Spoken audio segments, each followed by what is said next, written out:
Hello, gorgeous ones, and welcome to another Galactic Mayan Astrology Report with me, Jyoti. Um, yeah, I've had a few tech crunchies in the past couple of days, so apologies if the quality of this video is not marvelous. How are you doing? It is wild out there at the moment, and yeah, just really grateful for the illumination of the previous 13 days. So if you've not been here before, I work very closely with the Galactic Mayan calendar, and the way that time code manifests is through 13-day cycles with 20 different archetypes. So I post a video every 13 days that is like a forecast for the energy that we're going to be working with for the coming 13 days. In the previous 13 days, we were journeying this energy of the yellow sun, which is all about illumination. It's all about like shining a light on the shadow and integration following what has been revealed. And then we move on Friday, the 16th of May, we move into a new 13-day cycle. And the archetype that governs this 13-day evolutionary learning experience is the archetype of the Red Skywalker. And yeah, obviously we've got like the Star Wars Skywalker energy, which does actually have some resonance, but essentially at the core of the Red Skywalker archetype is this idea, this energy of bringing heaven to earth. So within like the symbol, because each of the 20 archetypes has got a symbol, the symbol of the Red Skywalker is basically like these pillars that come down from the sky, and then this kind of gap, and then the ground. And the idea is that we as human beings are the bridge. And this is what it means to be the Skywalker. We are here to allow this energy of harmonization and integration and unity and love and joy and all of the good shit.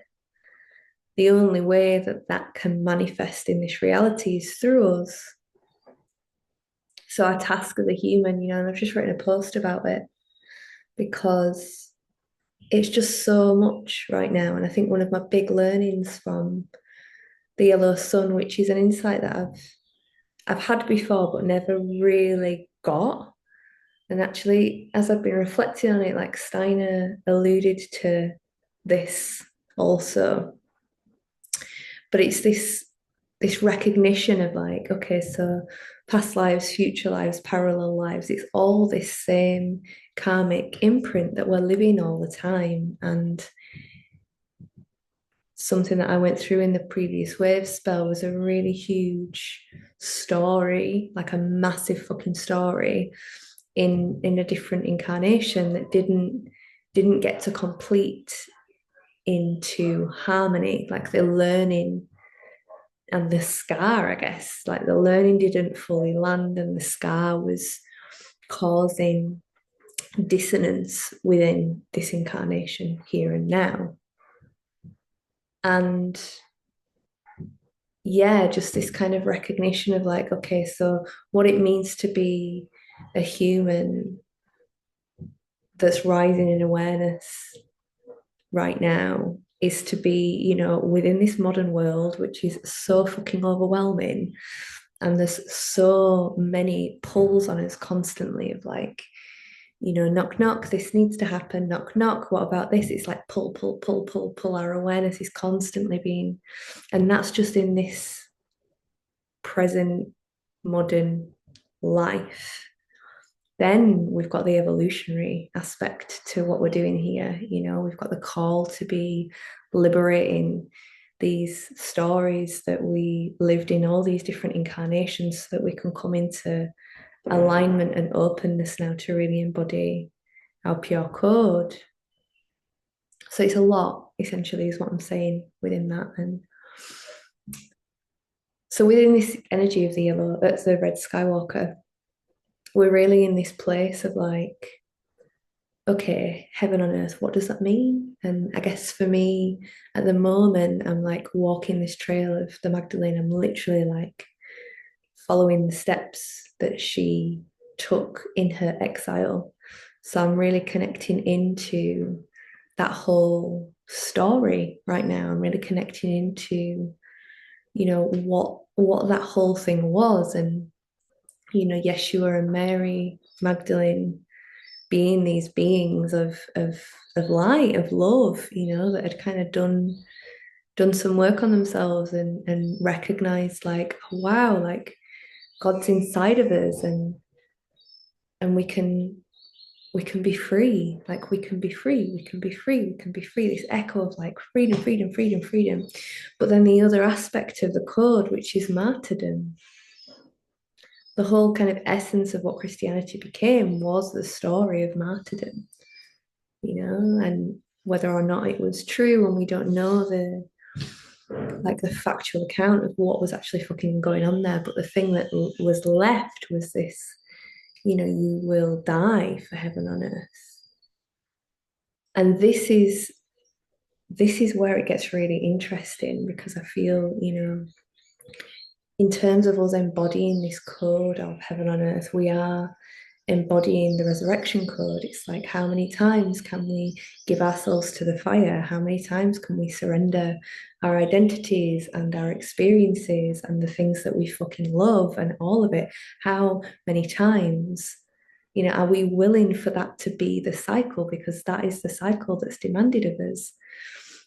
Keep offering it up, learn some more, grow some more, offer it up, learn some more, grow some more, offer it up. This constant cycle. And like, there's a container that I'm in at the minute.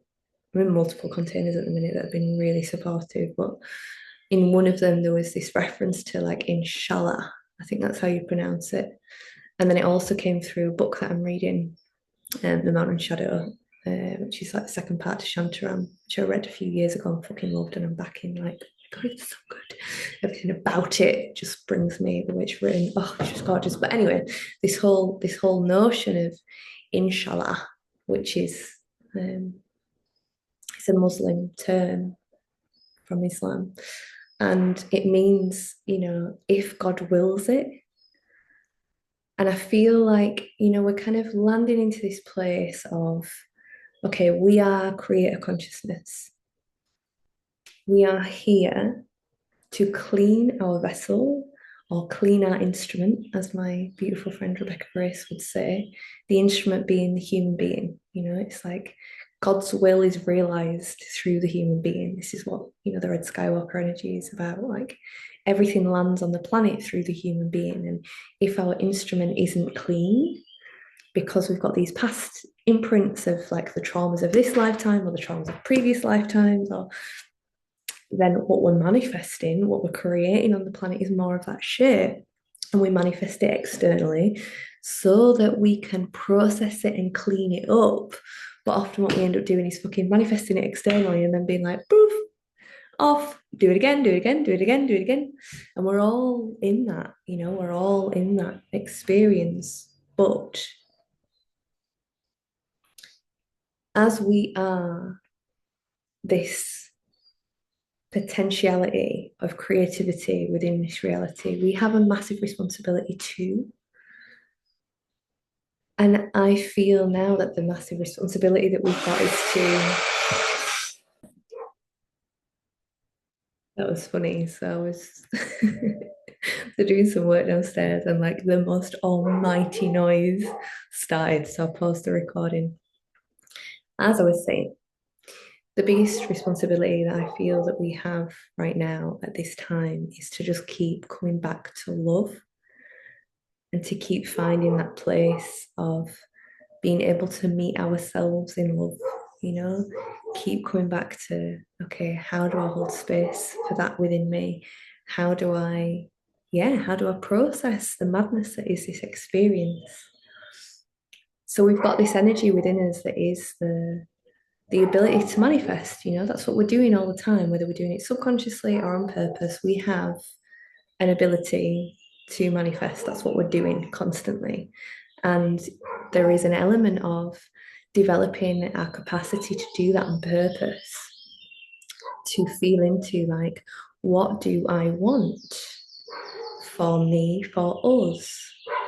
What does life look like? What does heaven on earth look like for me, for us? This is a wonderful wave spell to do vision boards, to get into that kind of zone of like, I love that activity. And I've realized recently that I'm kind of living in a manifestation right now that I kind of seeded a number of years ago.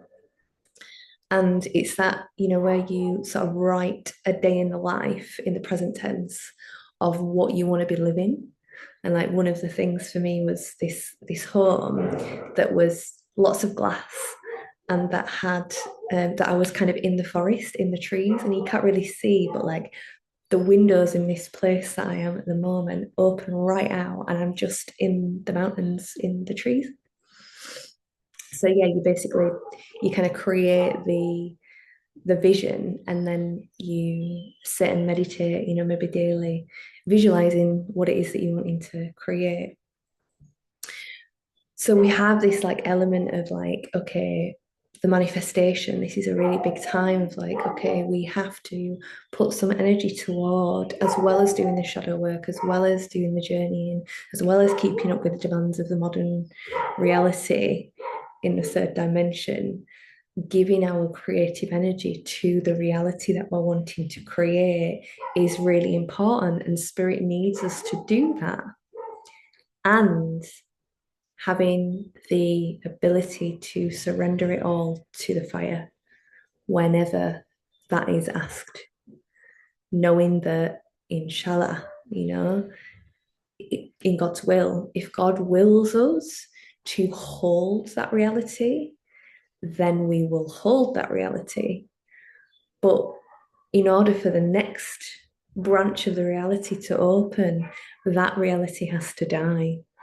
So when it comes to this notion of like the heaven on earth, it's going to be a cycle, because everything is always in this cycle of birth and of death and of resurrection. Like we're constantly in that.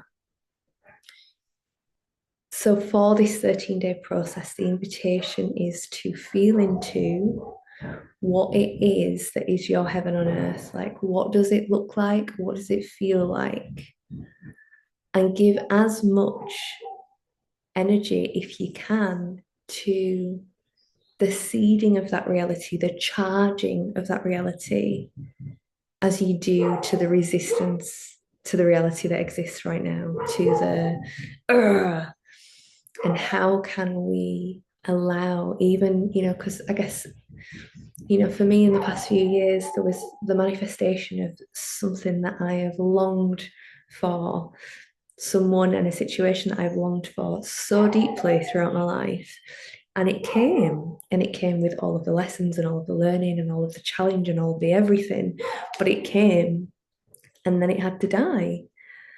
And this is, the idea of non-attachment, but we also can manifest, and this is the balance.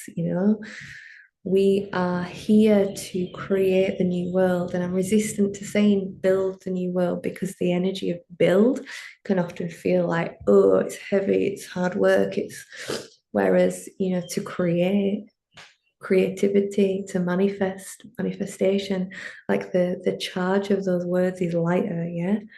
So we are here to birth, to realize a different kind of reality. But in order for us to be a match to that, we have to keep cleaning the vessel, and we have to keep surrendering to death the realities that precede it. So it's this constant cycle. Give it up to death, give ourselves up to death, keep dying, keep dying, keep dying, and then keep coming closer and closer and closer and closer. Okay, now what do I want? With this new learning, with this new information, with this karmic story cleansed, what does desire mean for me now? What is it that my being wants to live within this reality? What is it that lights me up? And sometimes I think we can get, because of the way that things have been so corrupted within this reality, so that we can grow. I think sometimes there's this really strong pressure for purpose. It's like, oh, how can I have the most impact? What is the thing that I'm meant to be doing? What is the path? And I also feel like when we, kind of come into like, oh, fuck, like the Matrix version of the reality that is collectively being played out is not where I want to be. And I don't want to exchange my soul for money. And then there can be this fucking ditch that we get stuck in that's like, fuck everything, fuck everything. And I hate money and I hate this and I hate that. And it's like, if you want to hang out in the ditch, hang out in the ditch by all means, but you don't have to. We can move toward a reality that feels inspiring, and it doesn't have to be like so much pressure on the purpose. It can be simply the following of the joy. Like, what brings you joy? Do more of that. How do you create more space to do what brings you joy? Because that's the biggest impact, right? It's like when we see someone glowing, when someone's in their like, yes, vibration, that brings a greater impact than anything else. It's inspirational, it's fulfilling to be around, it's all of the magic. So for this 13-day process, feel into what it is that sets you alive, alight, same. What is it that feels like heaven on earth to you? How can you move closer toward that? And how can you hold it in a way that when it's being asked to be surrendered to the fire, you surrender it? Because that is the will of creator, creatrix, the infinite, the all that is, that we cannot possibly comprehend until hindsight. This is something that's been coming up a lot with clients recently. It's like, yeah, in these moments where we're being asked to surrender ourselves and our lives and whatever it is, to the death, or we're being dragged through these initiations in the moments that it's happening.